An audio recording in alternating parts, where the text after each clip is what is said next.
Publicly shamed for her failing vision, she watched a rival steal her life's work right before her eyes.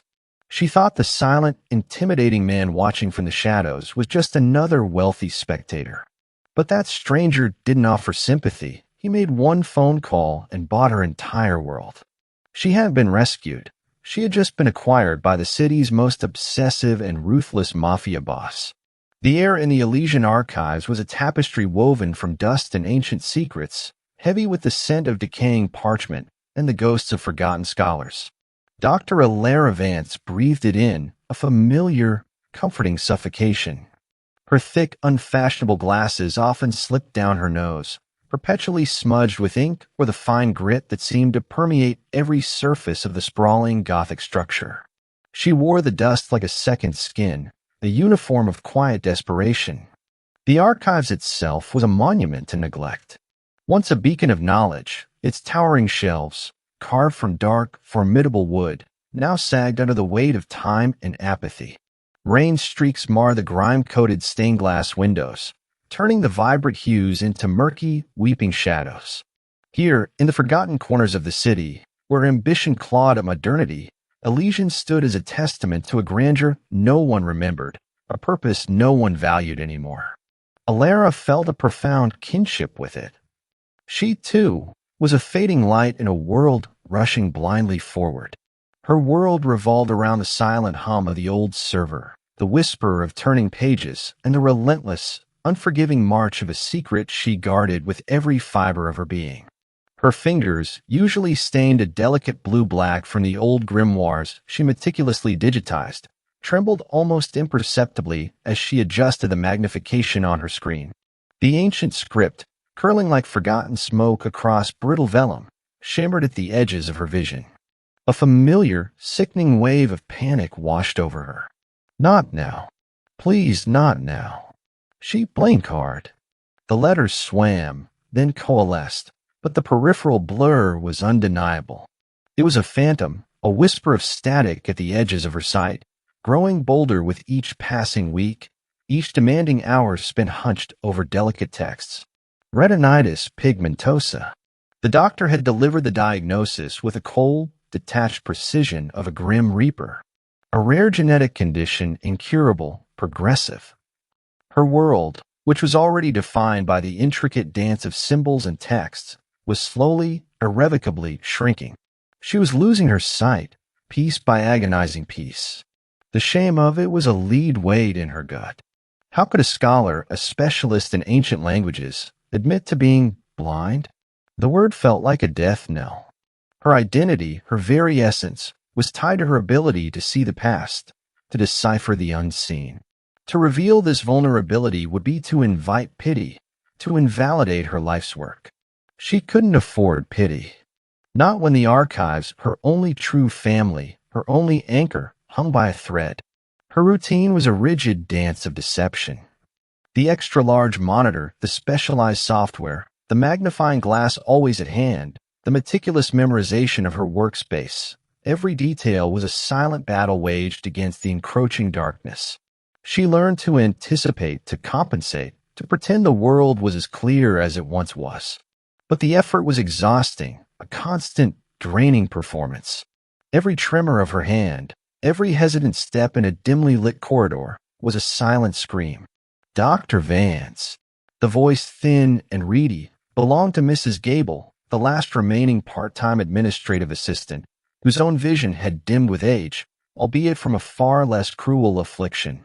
Alara flinched, pulling herself from the abyss of her thoughts. The smell of Mrs. Gable's lavender perfume, usually faint, was almost cloying in the quiet air. Yes, Mrs. Gable. Alara's voice was steadier than she felt, a practiced calm. Mrs. Gable shuffled into Alara's small, cluttered office, clutching a stack of envelopes. Her movements were slow, her face etched with the weariness of someone who had seen too many good things fall apart. Another notice from the city council. And the power bill. They're threatening disconnection by end of week, dear. Alara's stomach clenched. The chill that permeated the archives, not entirely from the broken heating system, seemed to deepen. I understand. Have Have we heard anything back from the grants we applied for? Mrs. Gable sighed, a sound that carried the weight of 1,000 unanswered prayers. Nothing promising. Not even a rejection, just silence. She paused, her gaze drifting to the towering stacks of precious manuscripts that lined the walls, an irreplaceable treasure trove that no one seemed to want. And Mr. Henderson called again about the roof repairs. Says the estimate's gone up. Of course it has, Alara murmured, her gaze fixed on a particularly damning leak stain spreading across the faded wallpaper near a shelf of medieval texts. The very air was damp, threatening to ruin what little they had left. The burden of responsibility was a physical weight, pressing down on her chest until it felt difficult to draw breath. She was the last guardian, and she was failing. Then Mrs. Gable's voice dropped, tinged with a blend of fear and disdain. And that man, Mr. Thorne, Julian Thorne, his assistant called again. Said he's still very interested in the archives. Wants to set up a meeting. Alara's jaw tightened. The name alone was a bitter taste in her mouth. Julian Thorne, the philanthropic industrialist, the ruthless collector who specialized in buying crumbling institutions, stripping them for parts, and selling off their souls for profit. He preyed on the desperate, cloaked his avarice in a veneer of high culture. Alara knew his interest wasn't benign. It was a predatory hunger, thinly disguised.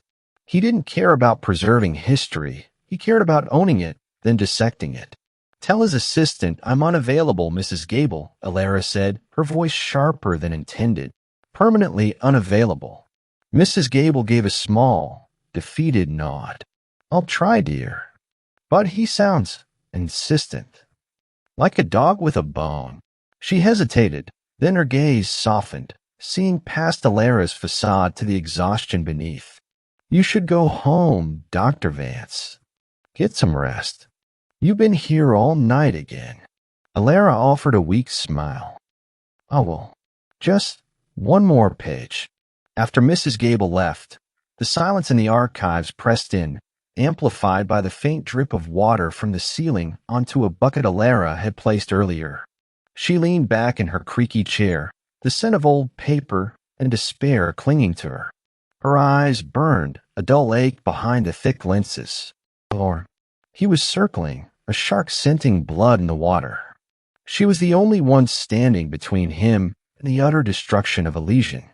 And with her own sight fading, with the very walls crumbling around her, she wondered how much longer she could fight. A small gilt-edged envelope lay innocently on her desk, tucked under a stack of overdue bills. She hadn't noticed it before. Her name, Dr. Alara Vance, was elegantly embossed in a sweeping copperplate font.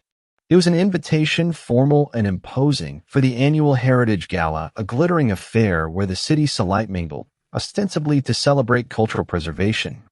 But Alara knew it was merely a hunting ground for the powerful, a stage for the wealthy to parade their influence. This year, the gala had a special segment, Visionaries of the Past, Pillars of the Future, desperate window for struggling institutions to present their case. They want me to present. The thought was a cold knot in her stomach. Her groundbreaking work on the grimoire, her last hope. It was a chance, a tiny, desperate flicker in the encroaching darkness. But it also meant stepping out of the shadows, exposing herself and the fragile archives to the merciless scrutiny of a world that cared little for either. And she knew with a terrifying certainty that Julian Thorne would be there, waiting. The grand ballroom of the Athenaeum was a suffocating tableau of gilded opulence, a stark contrast to the decaying grandeur Alara called home. Chandeliers dripped crystal fire from the impossibly high ceilings, casting a blinding glare that made her already fragile vision ache. The air, thick with the cloying sweetness of expensive perfumes, the sharp tang of champagne, and the low, self-satisfied hum of the city's elite, felt heavy, pressing down on her lungs. Alara clutched the worn leather portfolio containing her notes, her knuckles white. Her borrowed dress, stiff, unbecoming navy, felt like a cage. Every rustle of silk, every peal of manufactured laughter, felt like a judgment. This was her battlefield, and she was woefully unprepared. This wasn't the quiet sanctity of the archives, where ancient wisdom whispered from dusty pages. This was a gladiatorial arena where power was currency and vulnerability was a fatal flaw. Just get through it, Alara. One foot in front of the other. She rehearsed her opening lines in her head, the meticulously crafted phrases about the historical significance of the Elysian archives, the urgent need for preservation, the groundbreaking insights from the grimoire. Each word was a tiny, desperate prayer. This was it. The last chance. The last desperate flicker before the flame died. When her name, Dr. Alara Vance of the Elysian Archives, was announced, a polite, almost dismissive ripple moved through the crowd. She walked to the podium, the spotlight, sharp and unforgiving, amplifying the blur at the edges of her sight. Her heart hammered against her ribs, a frantic bird trapped in a cage. She adjusted the microphone, her hands clammy. "Good evening," she began, her voice a little too soft at first, then finding its stride. "Tonight, I stand before you not merely as an archivist, but as a guardian of forgotten knowledge. The Elysian Archives hold secrets." She launched into her presentation, pouring every ounce of her passion, every painstaking hour of her research into her words.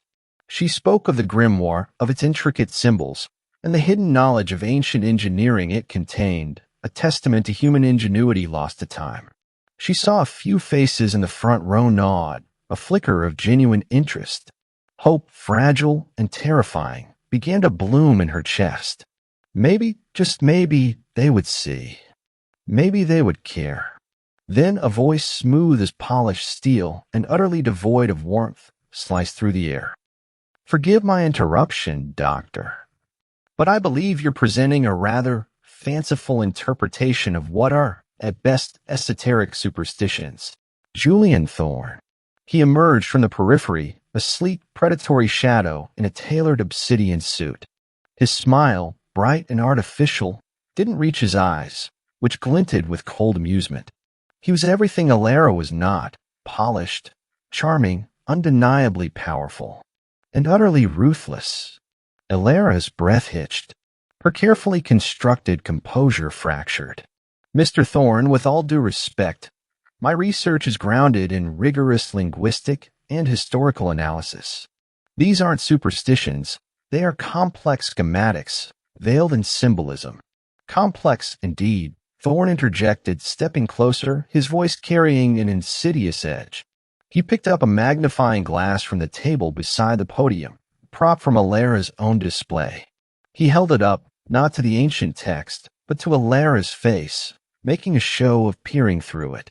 "Perhaps, Doctor, your unique perspective on these dusty tomes has led to some misinterpretations. One does wonder if a fresh pair of eyes could truly appreciate their actual value." The insinuation hung in the air, cold and sharp as a shard of ice. He wasn't just questioning her research, he was questioning her competency, her very ability to see. A wave of scorching shame washed over Alara, instantly flooding her face with heat. Her hands tightened on the podium, desperate to anchor herself against the sudden vertigo. Murmurs rippled through the audience. Pity, curiosity, scrutiny, all the things she dreaded most. Thorne, basking in the sudden shift of attention, continued, his voice dripping with condescension. "The Elysian Archives, while historically charming, is a crumbling relic. Its current state reflects its limited relevance in the modern era, which is precisely why I am here tonight to formally announce my generous offer to acquire the institution, to usher it, and perhaps its more imaginative researchers, into a new, more practical future." His words were a hammer blow designed to crush. He wasn't offering salvation. He was performing an execution. He was painting her as a deluded academic, clinging to a dying dream, while he, the benevolent billionaire, stepped in to clean up the mess. The humiliation was absolute, scalding her skin. She felt naked, exposed, her deepest fear laid bare before a room full of strangers. Her vision blurred, not from her condition, but from the tears stinging her eyes, threatening to spill. "No, don't let them see you break. Not here. Not now." She wanted to scream, to defend her life's work, to rage against his calculated cruelty. But the words caught in her throat, choked by the shame and the overwhelming sense of helplessness. The room spun. The gilded walls seemed to mock her. She was a scholar, reduced to a spectacle, up in the private, opulent VIP box, tucked away from the main crowd behind a veil of frosted glass. Dante Volkov watched. He wasn't supposed to be here, not truly. His world didn't involve galas or ancient texts. His presence was for a discreet, tense negotiation with a rival family over a stolen relic, a small, unassuming jade dragon that held far more value than its weight in gold. He preferred shadows, not spotlights. But then he saw her. She was a stark contrast to the glittering, superficial crowd below. Awkward, intense, her thick glasses a shield against the harsh lights. He recognized the raw passion in her voice as she spoke of her research, a spark of genuine fire in a room full of lukewarm embers. He also recognized the subtle signs of a predator. Julian Thorne. Volkov knew Thorne's reputation not just as a philanthropist, but as a man who built his empire on the bones of lesser institutions, a man with a surprisingly wide network of illicit dealings, a man who consistently overstepped. As Thorne began his public dissection of the young scholar, Dante's dark eyes narrowed. He caught the subtle gesture with a magnifying glass, the cruel insinuation, the way the woman's shoulders visibly slumped under the weight of the attack. He saw her humiliation, felt the desperate tremor in her voice as she tried to defend herself. He watched as the light in her eyes, that fierce spark, seemed to dim, replaced by a profound, agonizing despair. Something stirred within Dante, something cold and possessive. It wasn't pity. It was a primal recognition. Thorne wasn't just attacking a scholar. He was attempting to devour a soul, to break a spirit that, despite its apparent fragility, held an unusual resilience. And Dante Volkov did not tolerate such brazen acts of destruction, especially when it involved someone who clearly held something valuable. His negotiation for the Jade Dragon was abruptly forgotten.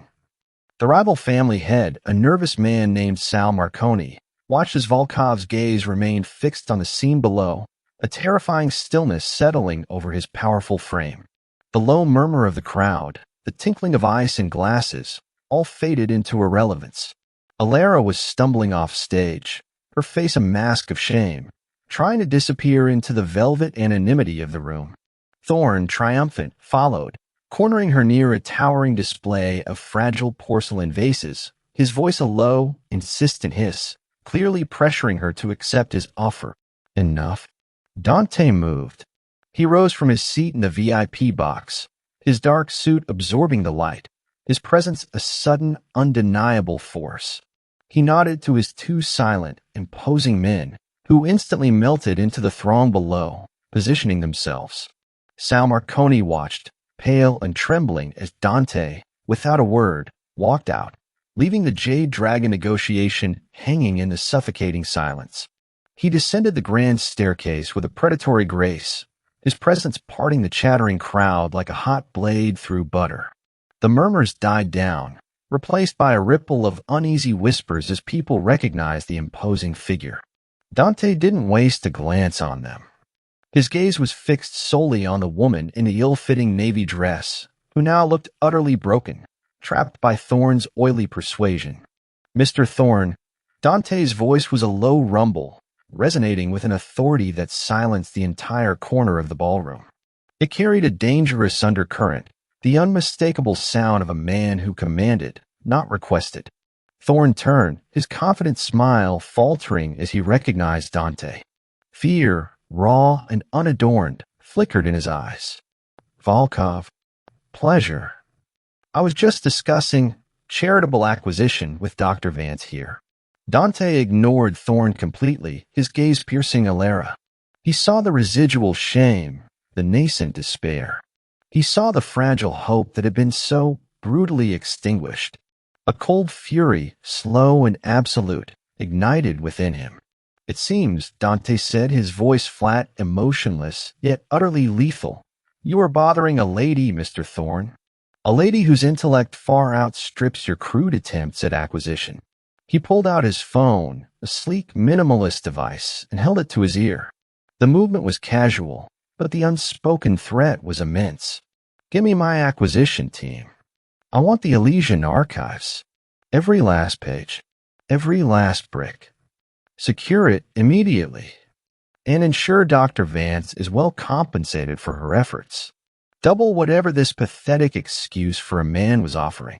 The words hung in a stunned silence, each one a thunderclap. Double. Without even asking.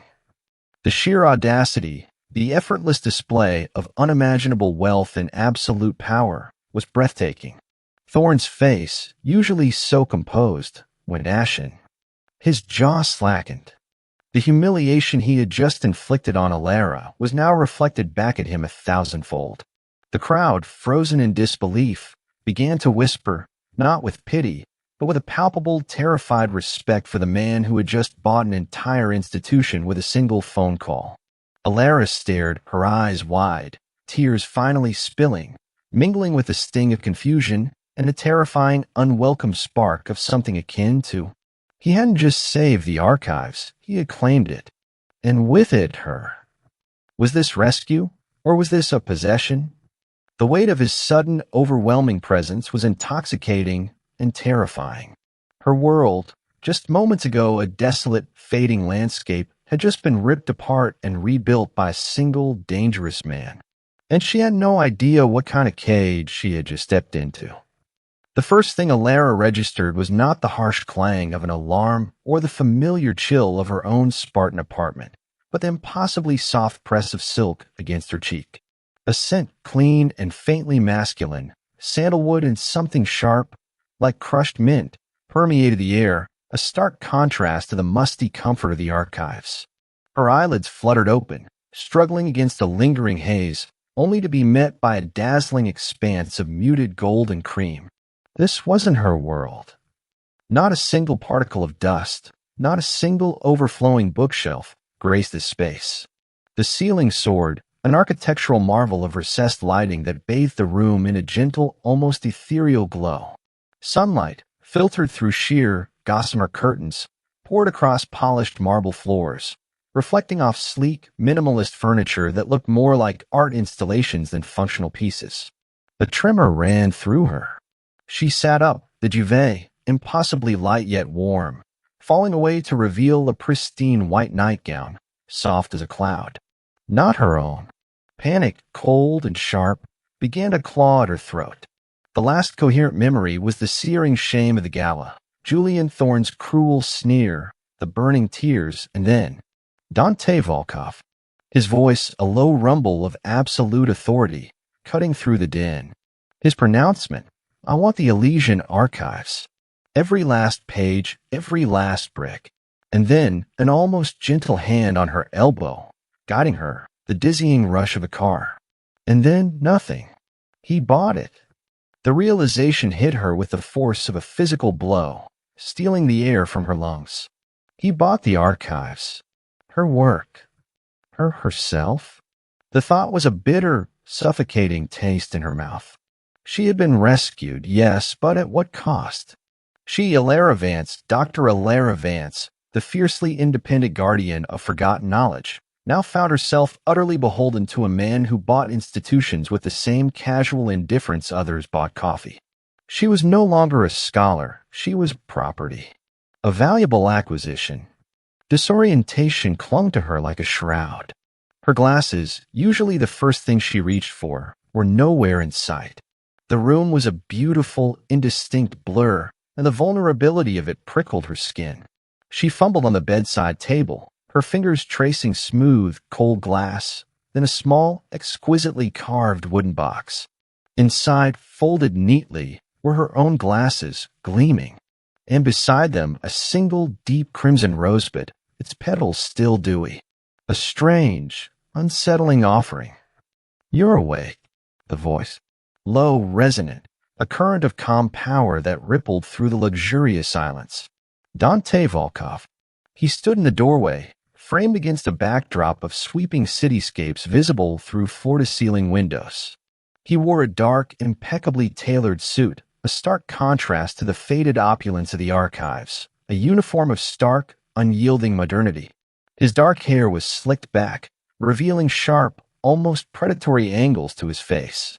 His eyes, the color of midnight, swept over her, assessing unreadable. There was no warmth, no pity, just a chilling, absolute awareness. Alara clutched the duvet to her chest, feeling suddenly small and utterly exposed. Where am I?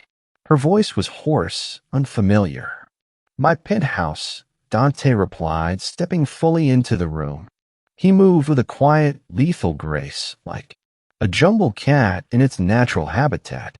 You passed out shortly after the gala. My driver brought you here. Your glasses were on the floor. He gestured vaguely, his hand movements precise, economical. A flush crept up Alara's neck. Passed out.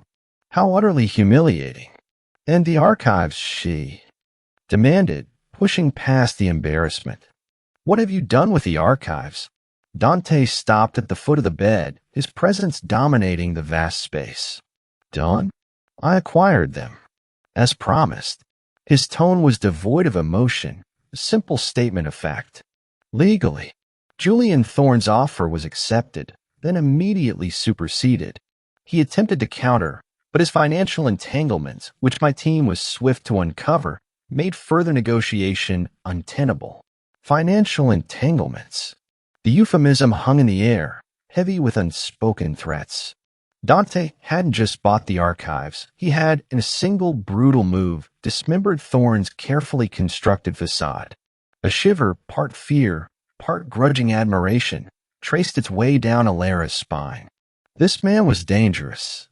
Truly, terrifyingly dangerous. So, it's yours now, Alara whispered, the words tasting like ash. The Elysian archives. My work. My entire life.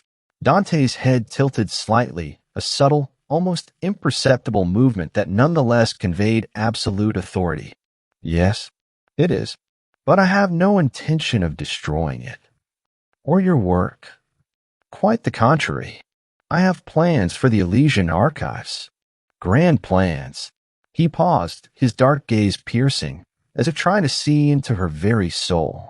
And I have plans for you, Dr. Vance. He walked to a sleek, dark wood table by the window, picking up a tablet.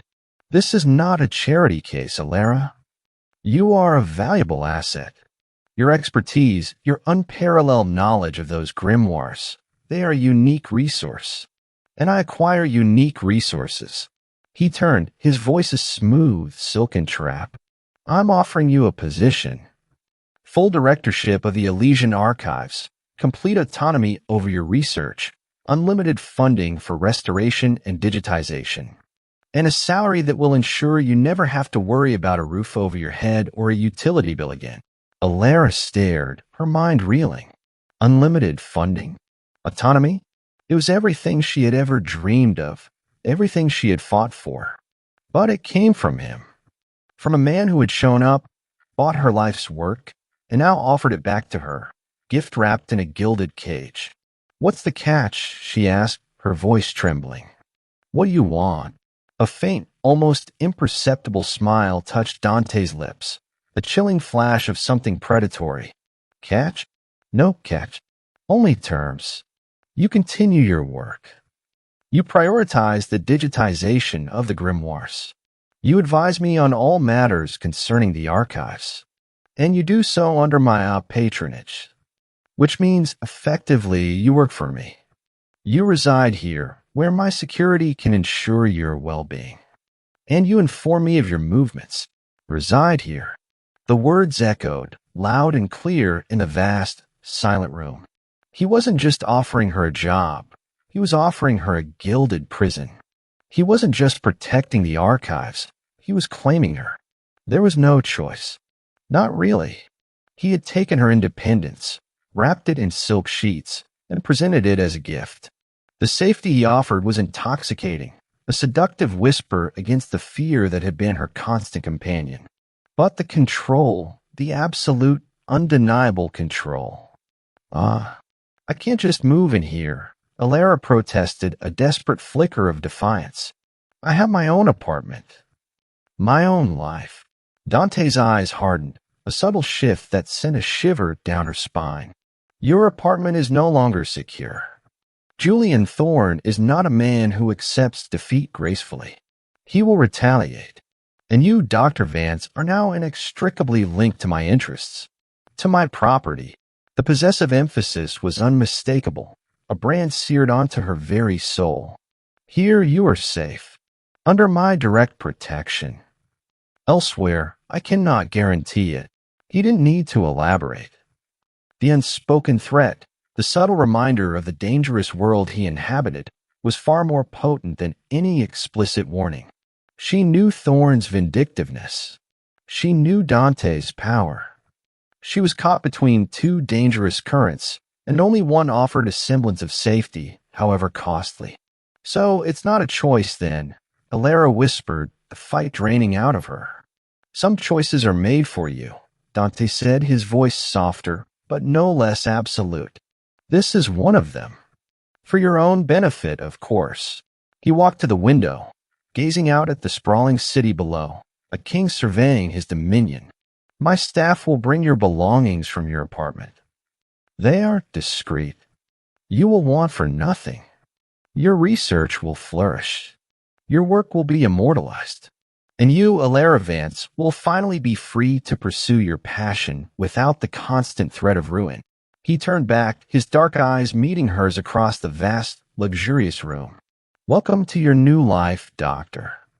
Consider this devil's bargain, one you will not regret. Alara looked around the opulent, impersonal room. It was beautiful, undeniably. Safe, perhaps, but it was not hers. And she, the fiercely independent scholar, felt utterly, hopelessly trapped. The golden cage had closed around her, and the man who held the key was an enigma, a dangerous shadow she barely knew. What would he demand in return for this glittering salvation? And what fragments of herself would she lose in the process? She swallowed, the silk nightgown feeling like a shroud. She had been saved, yes, but the price, she suspected, would be exorbitant. The Elysian Archives, once a sanctuary of quiet solitude, had transformed into a peculiar, almost theatrical stage. Alara found herself living within its walls, literally. Her former apartment, stripped of her meager belongings and moved to a surprisingly spacious, yet sterile suite within the penthouse, felt like a distant, irrelevant dream. Now her daily commute was a dizzying elevator ride down, then a short guarded walk through an internal, newly installed security corridor that connected Dante's tower to the archives. The place hummed with a new energy, the subtle thrum of unseen surveillance, the crisp, clean scent of fresh disinfectant mingling awkwardly with the ingrained aroma of antiquity. She had expected a prison. What she found was a gilded cage indeed, but one meticulously crafted to her intellectual specifications. The archives, under Dante's ruthless efficiency, was undergoing a rapid, almost surgical restoration. Broken windows were replaced with reinforced, UV-filtered glass. Crumbling walls were reinforced. New, state-of-the-art climate control systems hummed softly, preserving the brittle manuscripts with a precision Alara had only dreamed of. And yet, despite the improvements, a palpable tension now clung to the air, an unspoken awareness of the formidable man who now owned it all. Dante Volkov was a constant, unsettling presence. He arrived precisely at 9 each morning, not in his razor-sharp suits, but in tailored casual wear that somehow made him seem even more dangerous. Dark, expensive shirts that hugged his broad shoulders, trousers that emphasized the lean power of his frame.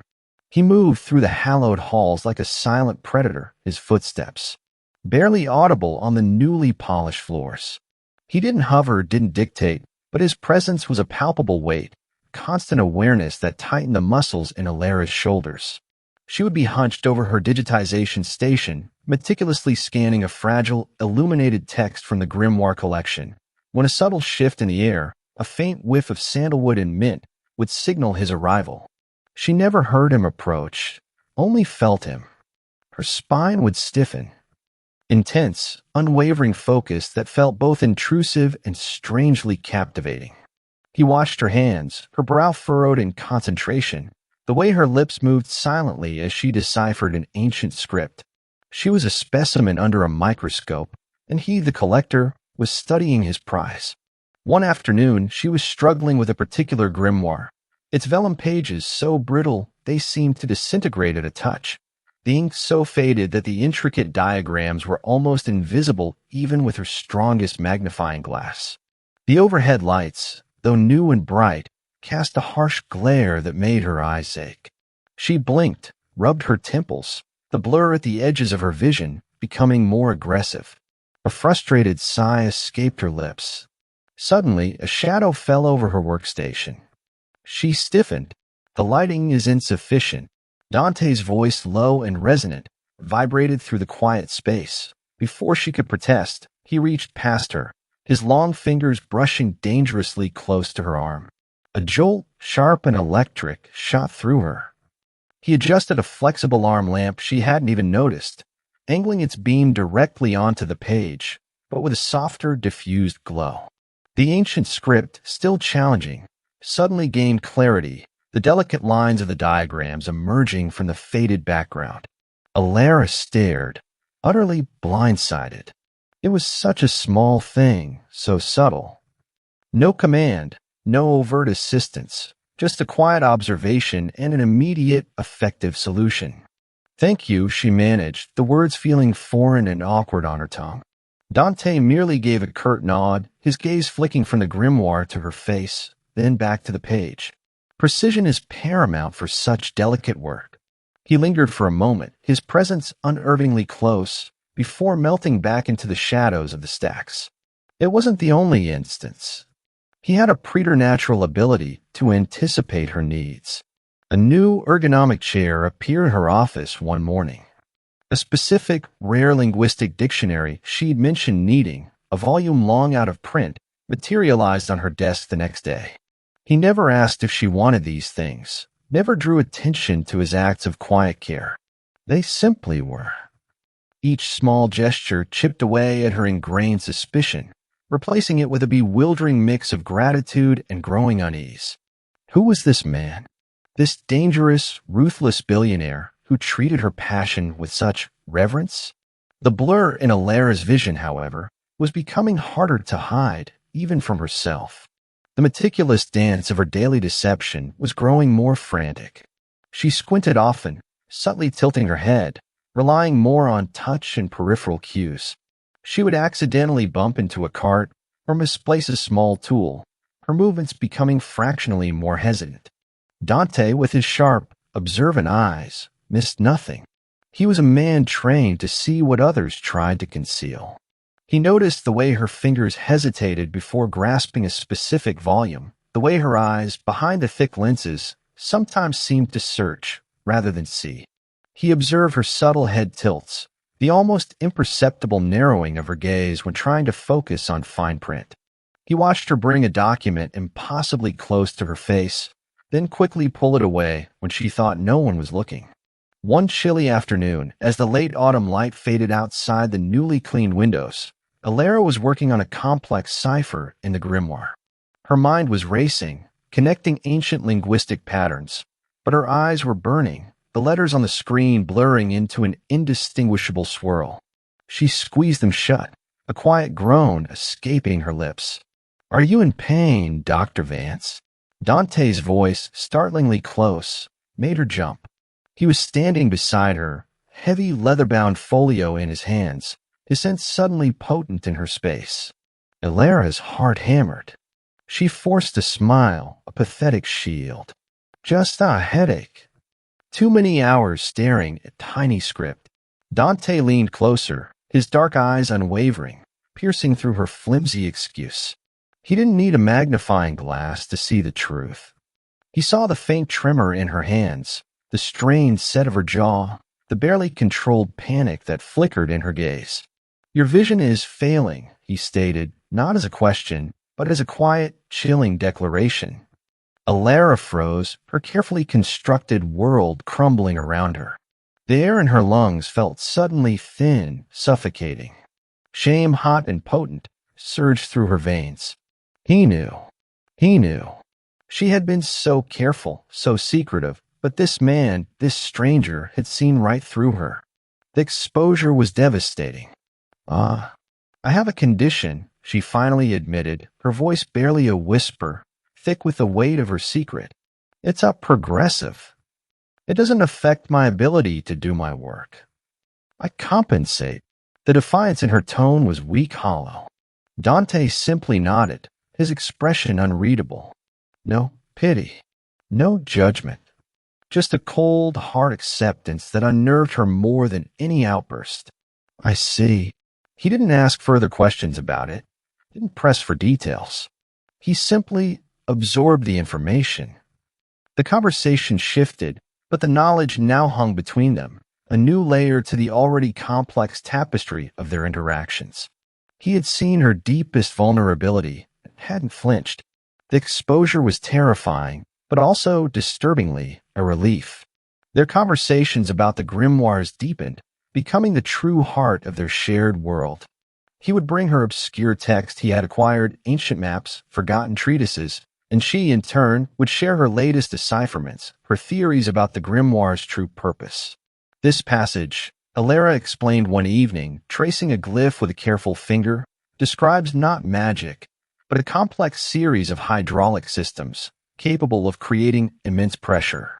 A form of ancient power generation far more advanced than anything commonly understood. Dante listened, his head tilted, his expression rapt. Fascinating. The Volkov family archives contain similar diagrams, though dismissed as alchemical nonsense. My grandfather, before he diversified, had a peculiar interest in such lost arts. Alara looked up, startled. The Volkov archives? You have access to such materials. His family history was shrouded in mystery, rumored to stretch back generations, touching every facet of the city's underground. But scholarly pursuits? My family's roots run deeper than mere commerce, Doctor, Dante replied, a subtle, almost dangerous glint in his eye. We have always collected a knowledge and power. He pointed to a symbol in the grimoire that had stumped Alara for weeks. This, I believe, refers not to a river of stars, but to an intricate network of subterranean conduits. My grandfather's notes mentioned similar structures beneath the old city sector. Alara stared at him, utterly dumbfounded. His insight was staggering, connecting pieces she hadn't even considered.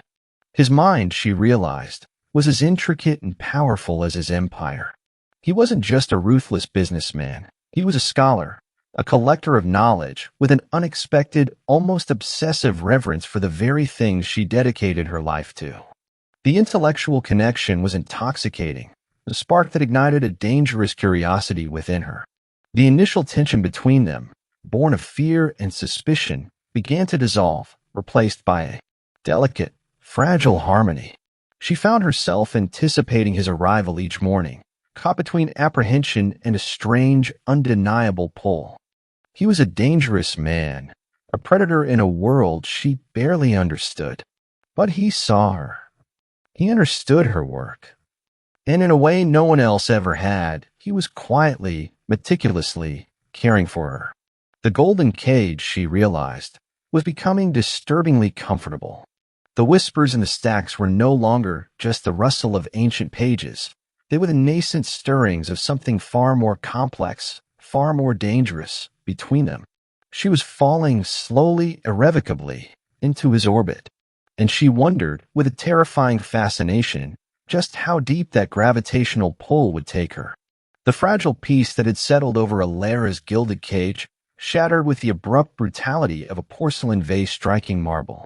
It began subtly, insidiously, a whisper of malice carried on the digital wind. Alara was engrossed in the intricate geometry of a newly digitized grimoire diagram, the soft glow of her specialized screen illuminating the subtle tremor in her hands, when her personal tablet buzzed with an alert.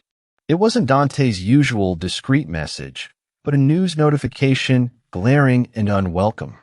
Julian Thorne exposes questionable practices at Elysian Archives, Philanthropist warns of academic misconduct. Her blood ran cold. The headline, crafted with Thorne's characteristic venom and deceptive charm, was accompanied by a grainy, unflattering photo of her from the gala. Mid-blink, her glasses askew.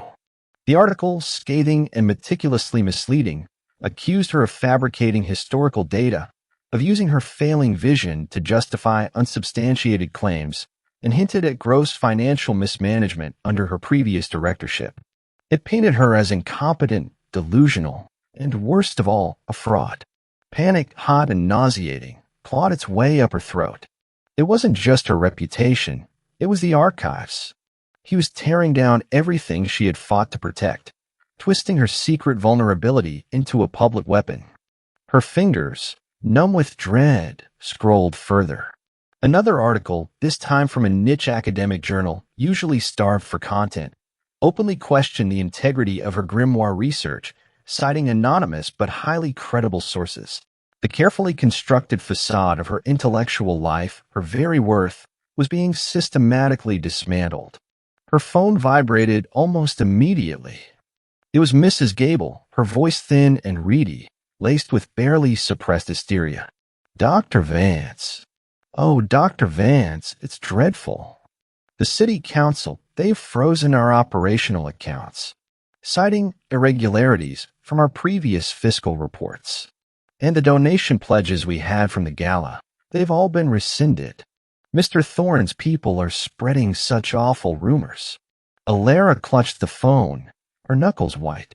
The chill of the archives, usually comforting, now felt like the icy grip of fear. She could feel the walls closing in, the foundations shaking. Thorne wasn't just attacking her. He was starving the archives, slowly, deliberately, ensuring its collapse. She was back where she started. Only this time, the fall was harder, the humiliation deeper. "This is my fight. I have to fix this." The thought, though laced with terror, sparked a desperate defiance. She wouldn't let him win. Not after all the quiet battles she'd fought. She spent the next 2 days in a blur of frantic, futile effort. She called every academic contact she had, old mentors, journal editors, legal aid services specializing in intellectual property. Each call was met with polite but firm deflections, thinly veiled excuses, or outright refusals. "Alara, dear, this is a delicate situation. The allegations, while unproven, are quite serious. Mr. Thorne has considerable influence, you understand." The phone felt heavy, each unanswered call a personal rejection, each clipped voice a confirmation of Thorne's insidious reach. She could feel her academic reputation, painstakingly built over years of tireless work, dissolving like sugar in hot tea. The isolation was suffocating.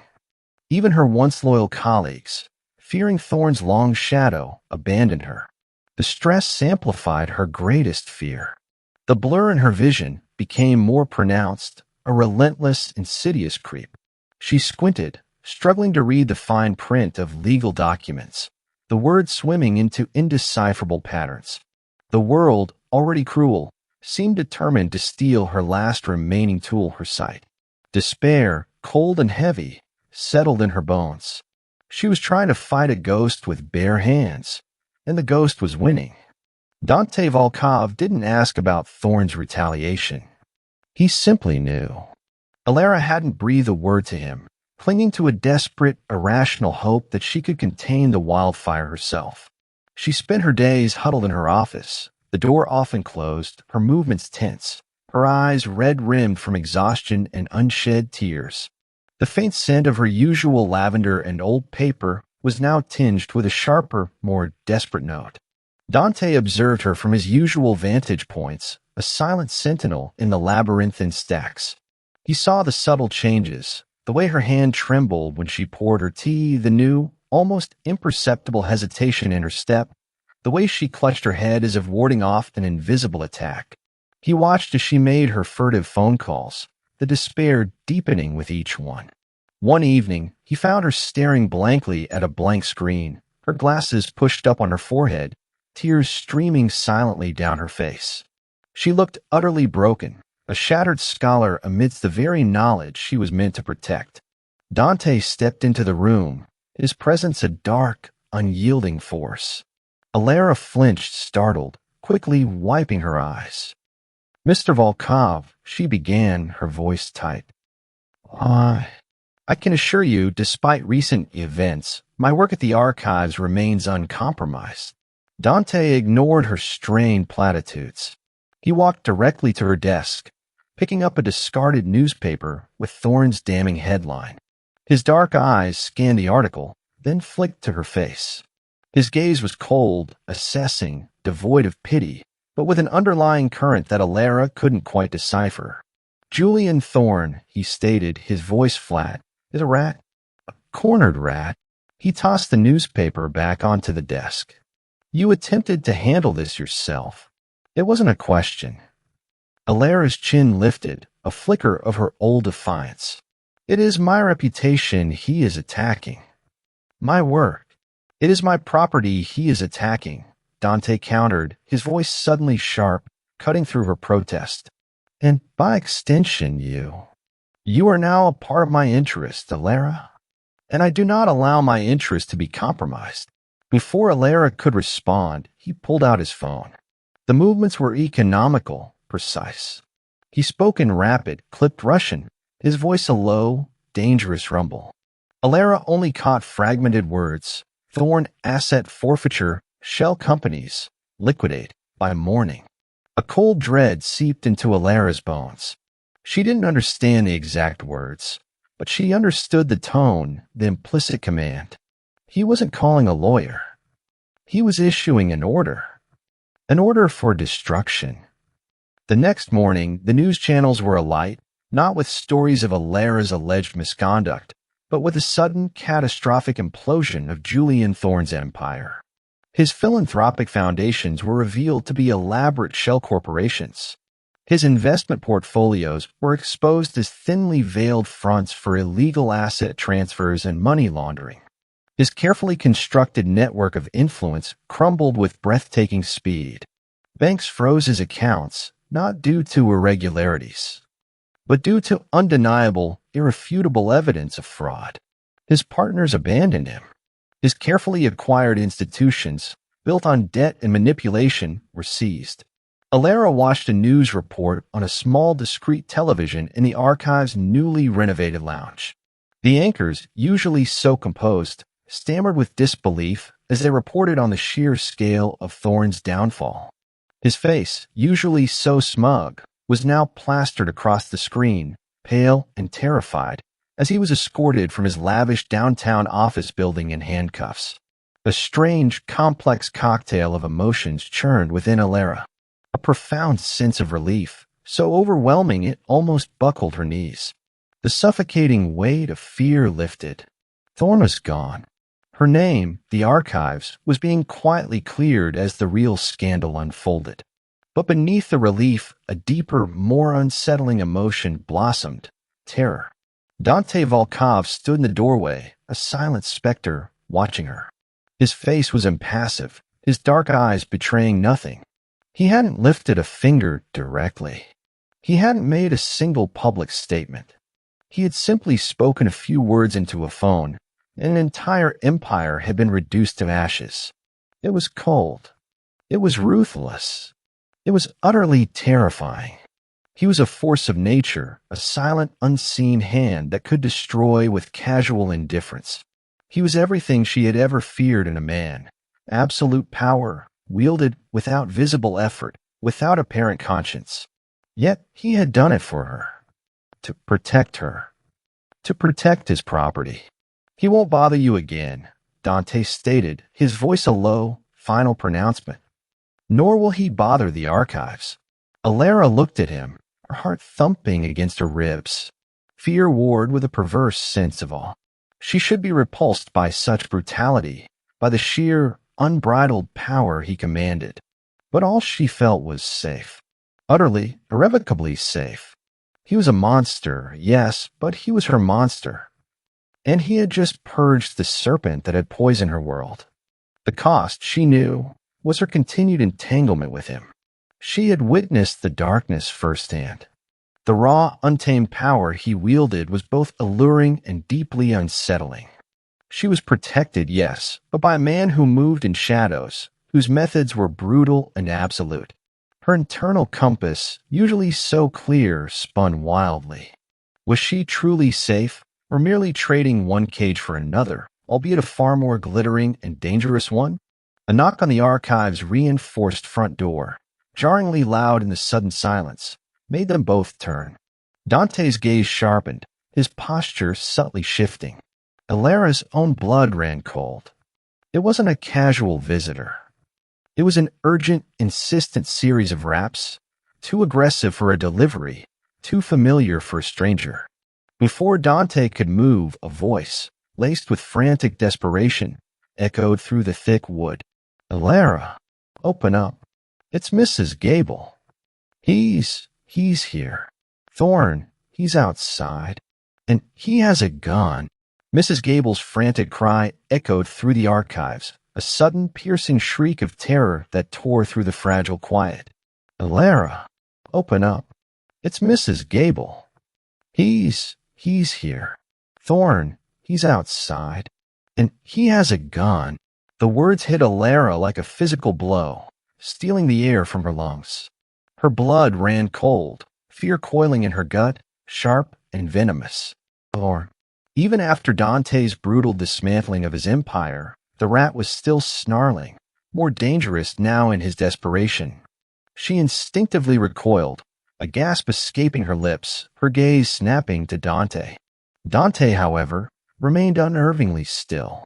His dark eyes, which had been unreadable moments before, now blazed with a cold, terrifying fury. His body, coiled and tense, became a weapon. "Stay behind me," he commanded, his voice a low, dangerous growl that seemed to vibrate through the very floor. He moved with a swift, predatory grace, closing the distance to the reinforced oak door of the archives in 3 long strides. Just as he reached it, the resounding thud of something heavy striking the wood, followed by a muffled, guttural curse, echoed from the other side. A sudden, sickening crack like splintering wood. Alara's heart hammered, a frantic drum against her ribs. She pressed herself against a tall bookshelf, her hands trembling, adrenaline coursing through her veins. This wasn't the distant threat of articles and frozen accounts. This was real, visceral danger, clawing at her sanctuary. Dante didn't open the door. Instead, he reached for a discreet panel set into the wall beside it, his movements precise. A tiny, almost invisible camera lens hummed to life. On a small monitor embedded in the wall, a distorted, shaky image appeared. Julian Thorn, his expensive suit rumpled, his face a mask of rabid desperation, a heavy, antiquated revolver clutched clumsily in his hand. Mrs. Gable was visible only as a terrified huddle behind a planter, whimpering. "Pathetic," Dante murmured, a sneer twisting his lips. He pressed a button. A deep, metallic groan vibrated through the floorboards. Alara recognized the sound, the massive, iron-reinforced shutters installed by Dante's men the previous week, silently descending over the archive's ancient windows. The building, her safe haven, was sealing itself, transforming into an impenetrable fortress. Thorn, outside, seemed to realize this too. He screamed, his voice muffled but laced with insane fury, pounding on the door, then fired a shot that ricocheted harmlessly off the reinforced steel. "You can't hide forever, Volkov. I'll burn this place to the ground. And I'll take her with it." Dante merely watched, his expression cold as ice. He spoke a few clipped words into a hidden earpiece, then turned, his gaze sweeping over Alara. "He is contained. My security detail will handle him. He won't touch you." His words were an absolute promise, a decree. The immediate danger receded, replaced by the ringing silence of the sealed archives. Alara sagged against the bookshelf, her legs suddenly weak. The scent of old paper and dust, once comforting, now felt stale, heavy with the lingering sin of fear. Thorn's desperate threat, the raw fury in his voice, replayed in her mind. He was willing to burn everything. And she, Alara Vance, was undeniably the fuse. Dante was still watching her, his dark eyes penetrating, as if he could see the lingering tremors beneath her skin. He walked slowly towards her, his presence a magnet, drawing her gaze. When he reached her, he didn't touch her, but stood close enough that she could feel the faint warmth radiating from his formidable frame. The subtle scent of sandalwood and mint, usually a calming presence, now felt charged with a different kind of energy. "You are safe," he repeated, his voice soft this time, a low reassurance. Alara swallowed, her throat dry. The silence stretched, thick with unspoken truths. She looked at him, truly looked at him, and saw not just the ruthless power, but the unwavering shield he had become. He had seen her humiliated. He had seen her terrified. He had seen her at her weakest, and he had, without hesitation, moved to protect her. The last vestiges of her pride, her fierce independence crumbled. She had held his secret for so long, a festering wound she believed would destroy her if exposed. But now, in the face of such raw, unbridled protection, keeping it felt like a betrayal. "Dante," she began, her voice barely a whisper, the name feeling foreign, intimate on her tongue. "There's something I need to tell you. Something more." She reached up slowly, deliberately, and removed her thick glasses, placing them gently on a nearby cart. The world dissolved into a soft, hazy blur, colors bleeding into each other, shapes becoming indistinct. The vulnerability was breathtaking, terrifying. "My vision," she continued, her voice gaining strength as the words finally poured out. "It's not just fading. It's retinitis pigmentosa. It's progressive. It's irreversible." She looked at him, her blurry gaze seeking his, desperate for a reaction, for judgment, for anything. "I will eventually lose it all. I am going blind." The confession hung in the air, heavy with the weight of years of silent agony. She waited for disgust, for pity, for the polite dismissal that had become so familiar. But Dante's expression remained unchanged, a stoic mask. He simply observed, his dark eyes fixed on her face, on the naked vulnerability she had finally dared to reveal. Then he reached out, his long fingers, calloused but surprisingly gentle, cupped her cheek. His thumb brushed lightly over the sensitive skin beneath her eye. "I know," he murmured, his voice a low, quiet acceptance. "I have known for some time. I told you, Alara." "I see." The simplicity of his words, the complete lack of judgment, was a balm to her wounded soul. A profound, aching relief washed over her, so potent it made her knees tremble. The sheer weight of her secret, carried alone for so long, lifted, leaving her feeling lighter, yet utterly exposed. He hadn't just seen her condition, he had accepted it silently, without comment, incorporating it into his understanding of her. He had seen the invisible scar, and he had offered no recoil. "My sister," Dante began, his voice a low, unexpected rumble, drawing her deeper into his orbit. His thumb still stroked her cheek, a hypnotic rhythm. "She was diagnosed with a rare form of muscular dystrophy when she was 5. Progressive. Terminal." Alara's breath hitched. His eyes, usually so cold and unreadable, now held a flicker of something raw, something akin to her own deepest pain. The mask of the ruthless Mafia boss slipped, just for a moment, revealing a profound, ancient wound. "My parents, they tried to hide it. Pretended she was clumsy, sickly. As if denying it would make it disappear." His gaze hardened, reflecting a deep-seated anger. "They called it a weakness, a flaw, a burden." He paused, a dark shadow passing over his features. "I refused to see it as such.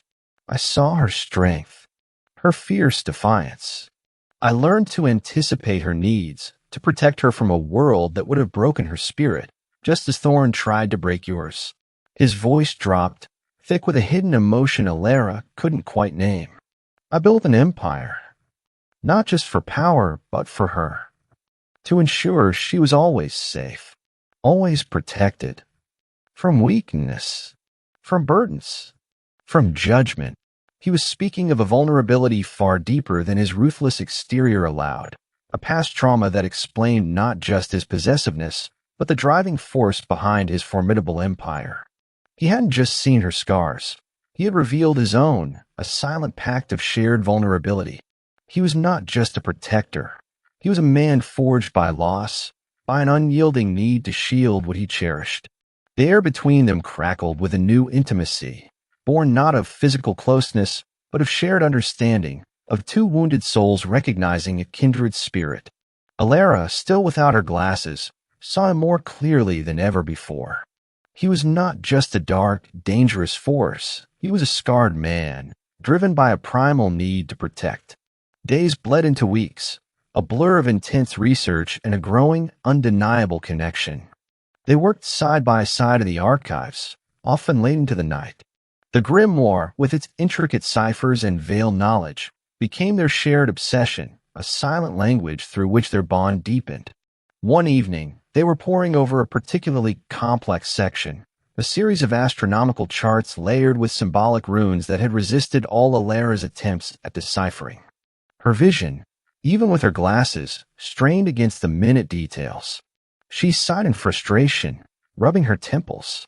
The alignment, it seems to shift, almost like a moving constellation, Alara murmured, tracing the faded lines with a careful finger. But the numerical sequence doesn't match any known astronomical model. Dante leaned closer, his broad shoulder brushing hers, sending a shiver of warmth through her. His subtle scent enveloped her, grounding her. "What if it's not astronomical?" he suggested, his voice a low rumble beside her ear. "What if it's a map of something far older? Something subterranean?" He pointed to a small, almost imperceptible symbol, hidden within the swirls of a larger rune. "This glyph. My grandfather's notes referred to it as the Keeper's Gate, always associated with concealed entrances to ancient waterways or underground passages." Alara gasped, her head snapping up. "Subterranean? Of course. The grimoire speaks of the flow beneath the earth. I always assumed it was a metaphor for ley lines. But if it's literal, a hydraulic system for power generation." Her mind raced, connecting the dots. His knowledge, drawn from his mysterious family archives, perfectly dovetailed with her academic brilliance. It was a potent, exhilarating synergy. They spent hours that night, hunched over the text, their heads almost touching, their voices hushed, a symphony of intellectual discovery. Dante would bring her ancient maps, weathered and brittle, from his own hidden collection, maps that hinted at forgotten underground networks beneath the city. Alara, with her linguistic genius, would find the key within the grimoire, unlocking their secrets. Their hands would brush as they pointed to symbols, a subtle electric current passing between them. More than once, as Alara strained to decipher a particularly faint script, Dante would gently guide her hand, his warm, strong fingers closing over hers, steadying her. Or he would lean in, his breath a soft caress against her ear, explaining a detail on a blurry map, his deep voice resonating through her. Those moments, small and fleeting, were charged with an unspoken tenderness, a fierce possessiveness that wrapped around her like a warm, protective cloak. He never spoke of love, never made overt romantic gestures. But of the quiet intensity of his gaze, in the careful way he adjusted her lamp, in the unexpected vulnerability he had revealed, Alara felt a profound sense of being cherished, of being seen, truly seen, for the first time in her life. She, the fading scholar with a secret disability, was not just tolerated. She was valued, protected, and desired. The golden cage, once a symbol of her loss of freedom, now felt like the safest, most intoxicating place she had ever known. One cold, late night, as Alara finally succumbed to exhaustion, her head drooping onto the ancient tome, Dante didn't wake her. Instead, she felt the gentle pressure of his hands as he carefully lifted her from her chair.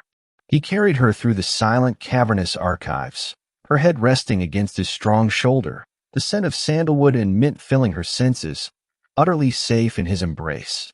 He laid her down in her suite, his movements careful, almost reverent, arranging the duvet around her. Before he left, she felt a soft, feather-light touch on her forehead, a lingering warmth that settled deep in her soul.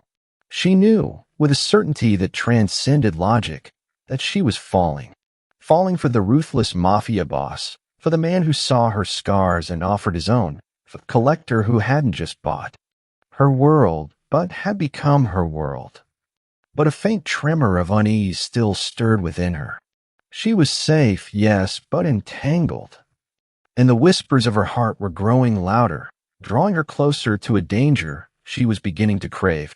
And somewhere in the dark corners of the city, the true depth of that danger was waiting to reveal itself. The fragile peace that had settled over Alara's gilded cage shattered with the abrupt brutality of a porcelain vase striking marble. Julian Thorne, a cornered viper, launched his final, most venomous strike. It began not with a physical threat, but with a calculated, soul-crushing assault on her very essence. First came the whispers, insidious and sharp, circulating in the online academic forums and obscure historical societies she frequented. Alara Vance, the brilliant but increasingly erratic scholar, whose groundbreaking grimoire theories were now being funded by a shadowy benefactor with questionable ties. Her condition, once a closely guarded secret, was now openly discussed, exaggerated, painted as a symptom of mental instability. It seems her passion has blinded her, quite literally. One particularly cruel anonymous post read, echoing Thorne's previous sneer. The carefully nurtured connection with Dante, once a source of strength, was being twisted into a narrative of manipulation and control.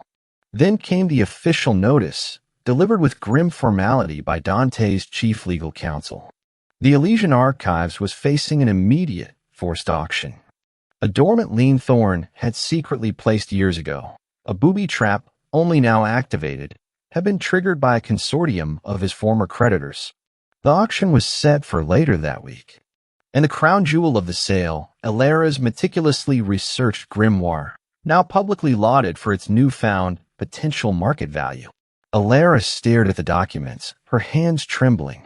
Her sanctuary, her life's work, was being ripped away again. A bitter, suffocating sense of betrayal coiled in her chest.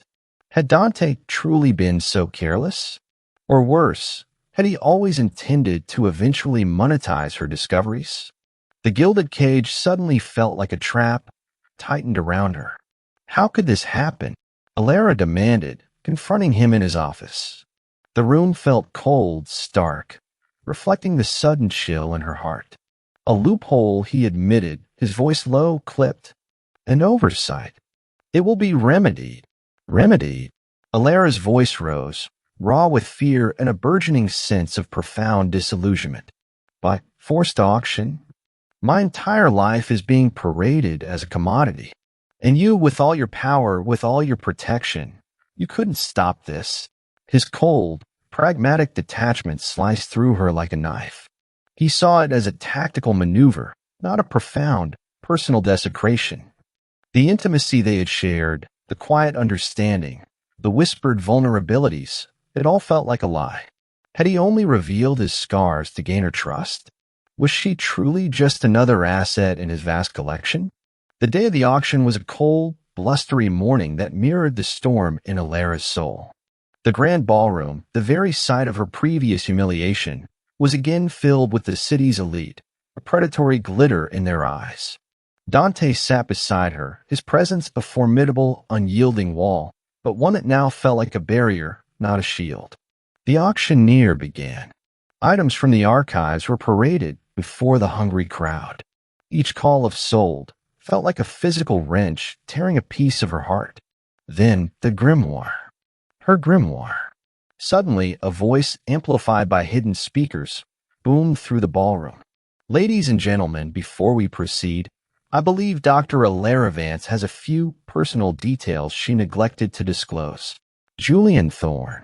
He appeared on a massive screen that descended from the ceiling, a triumphant, malevolent grin on his face.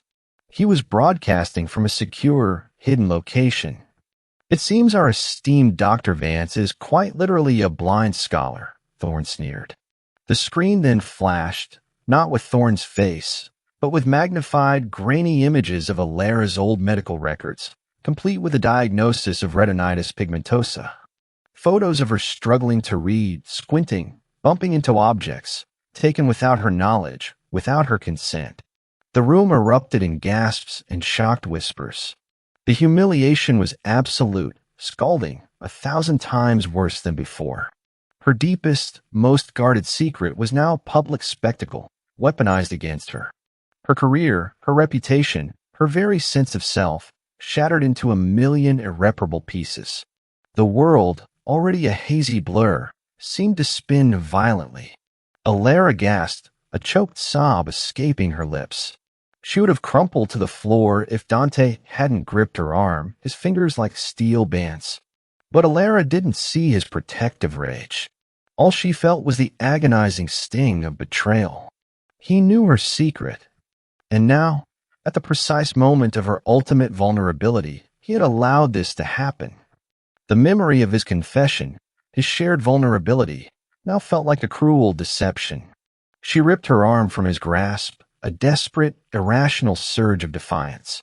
"You knew," she choked out, her voice raw, trembling with a potent mix of grief and fury. "You knew. And you let him do this. You used me. You built your gilded cage, and now you've stripped me bare in it." "Alara, no," Dante started, a flicker of raw pain crossing his stoic features. "Don't," she screamed, cutting him off. She pushed past him, stumbled through the shocked, murmuring crowd, a blind woman guided only by her broken heart and the searing heat of her shame. She had to get away. Away from him, away from the prying eyes, away from the unbearable weight of her utter ruin. She burst out of the Athenaeum into the biting wind, the cold air a shock against her tear-streaked face. The city lights blurred into a kaleidoscope of pain. She ran, blindly, instinctively, seeking any refuge. As she rounded a dark, deserted alleyway, tears still streaming, her blurred vision momentarily failing her, a hand clamped roughly over her mouth. A harsh, musky scent filled her nostrils. Strong arms wrapped around her, lifting her from her feet, pulling her into the terrifying embrace of absolute darkness. She struggled, screamed, but her cries were muffled. Her glasses fell, clattering on the cold pavement, utterly useless. A muffled, sneering voice, chillingly familiar even in its distortion, whispered against her ear. "Did you really think I'd let you go, little scholar? Dante Volkov isn't the only one who collects valuable assets. And now you belong to me." Panic, cold and absolute, engulfed her. In her desperate flight, in her moment of raw, unreasoning despair, she had run directly into the jaws of the true serpent. The darkness she had so fiercely fought, both within herself and around her, had finally, irrevocably, consumed her. The moment Alara vanished from his sight, a profound, glacial silence descended upon Dante Volkov. For a single, agonizing second, the chaotic din of the ballroom faded into an irrelevant hum. Her final, choked words, "You used me," were a shard of ice in his gut. Then, the report crackled in his earpiece, a clipped, sterile voice. "Sir, we've lost visual. Subject Monroe has been intercepted. Alleyway, north exit. Unidentified vehicle." The ice in his veins did not melt. It flash froze, shattering the last vestiges of the controlled, civilized man he pretended to be. The air around him seemed to drop 10 degrees.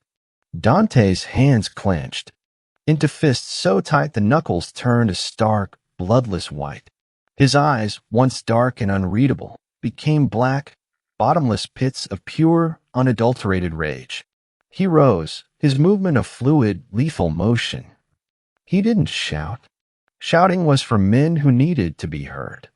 Dante simply spoke, his voice the low, deadly command into his hidden microphone.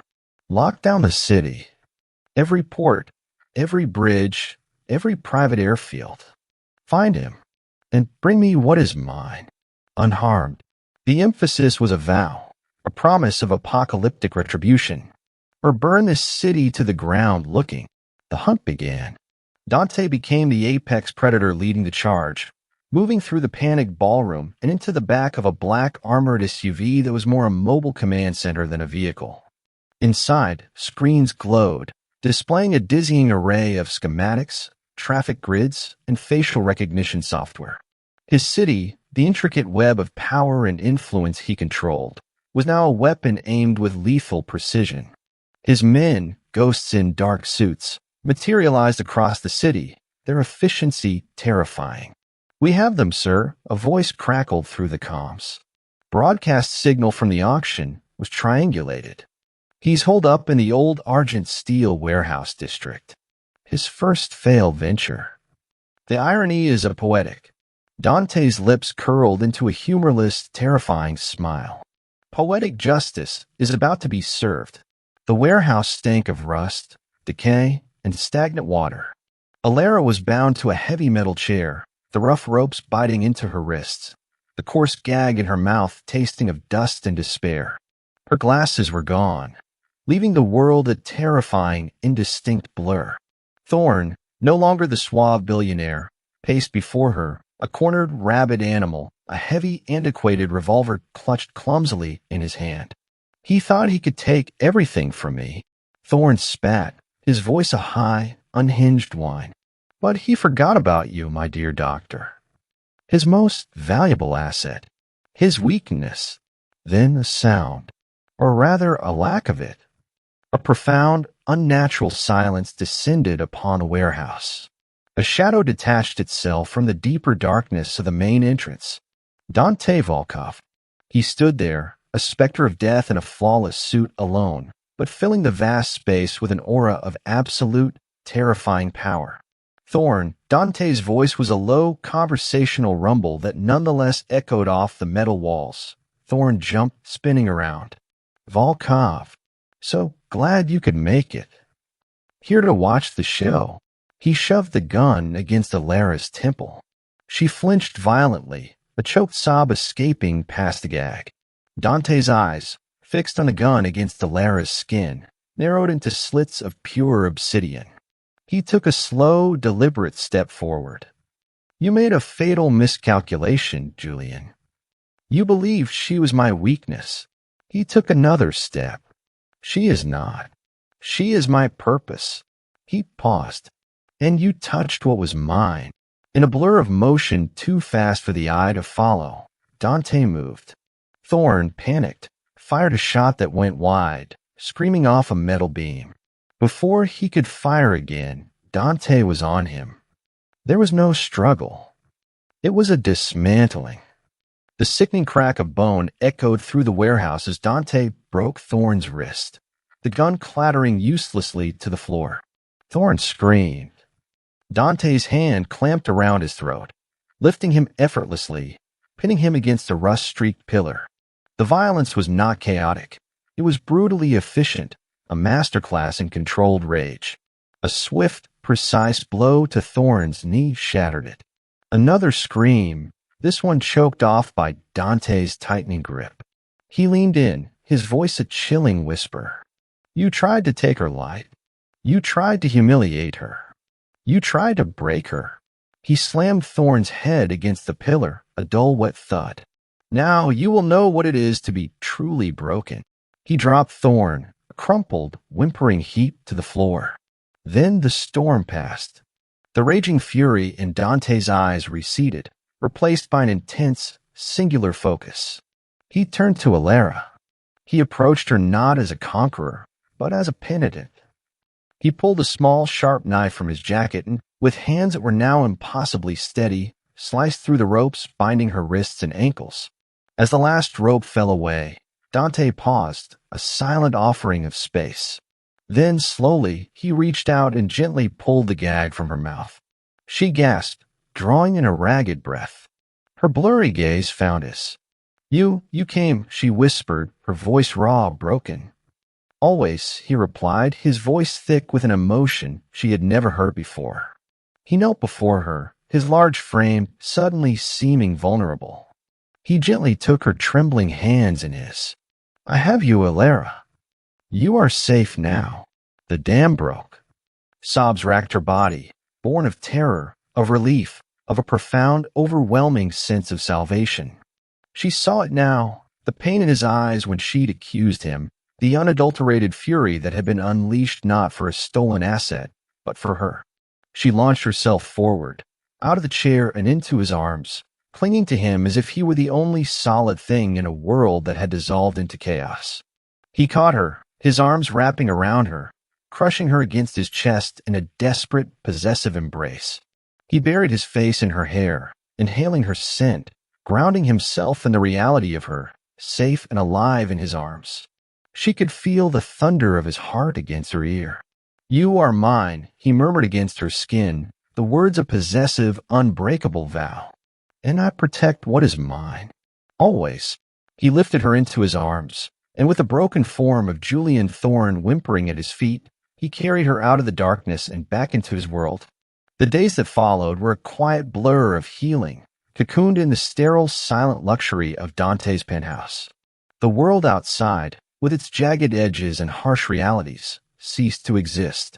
Alara's world shrank to the softness of silk sheets, the low, comforting hum of the city far below, and the unwavering, constant presence of Dante. He was her shadow, her guardian, a dark, silent force ensuring her absolute safety.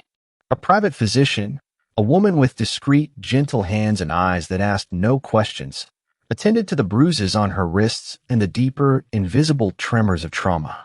Alara slept, sometimes for 12 hours at a stretch, a deep, dreamless sleep free from the specter of Julian Thorne. When she woke, Dante was always there, sometimes reading in a chair across the room, sometimes just watching the city from his panoramic window, a sentinel at his post. He brought her meals himself, his large, formidable hands surprisingly steady as he placed the tray before her. One morning, she woke to find her glasses on the bedside table, the lenses polished to an impossible clarity, the frames subtly repaired where they had been bent. A small, almost insignificant gesture, yet it spoke volumes. He wasn't just protecting her, he was meticulously piecing her world back together. The fear that had been her constant companion for weeks finally began to recede, replaced by a profound, bone-deep sense of security. She was cherished. She was safe. She was being healed. A week after her rescue, as she sat wrapped in a cashmere blanket on the sofa, Dante entered the room. He moved with his usual quiet grace, but there was a chilling finality in his dark eyes. He handed her a tablet. "It is done," he said, his voice a low, flat statement of fact. On the screen was a single, stark news report.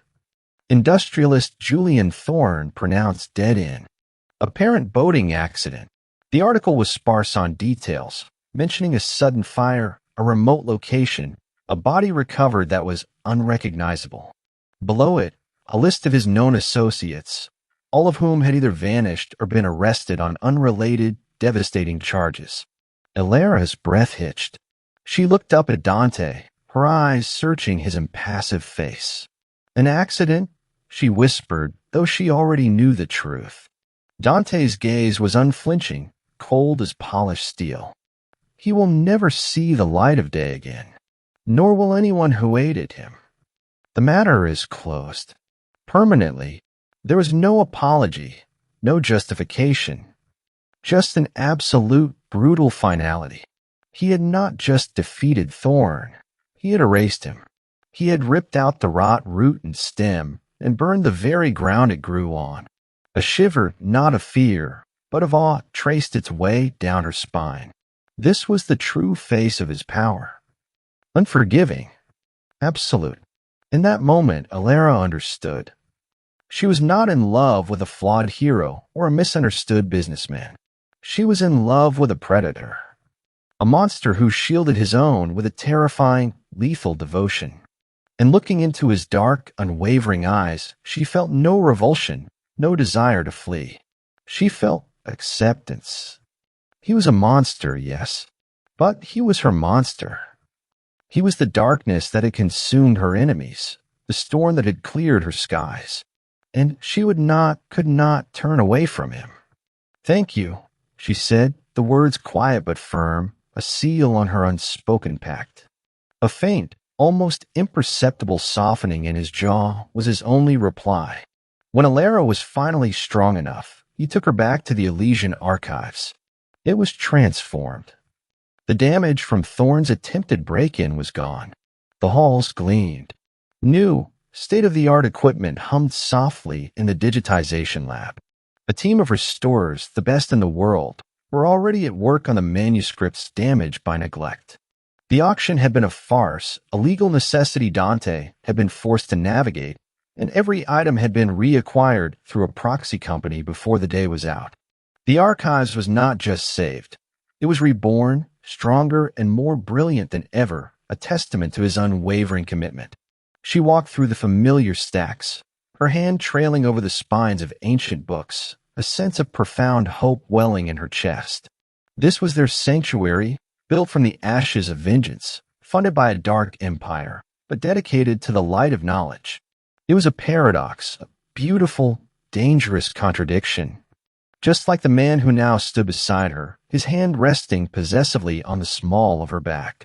He had shown her the true cost of his protection, and she, in turn, had chosen to pay it willingly. A new beginning, forged in fire and shadow, stretched before them, full of promise and peril.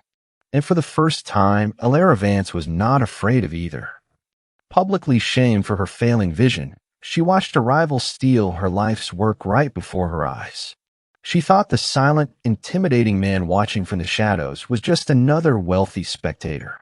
But that stranger didn't offer sympathy. He made one phone call and bought her entire world. She hadn't been rescued. She had just been acquired by the city's most obsessive and ruthless mafia boss.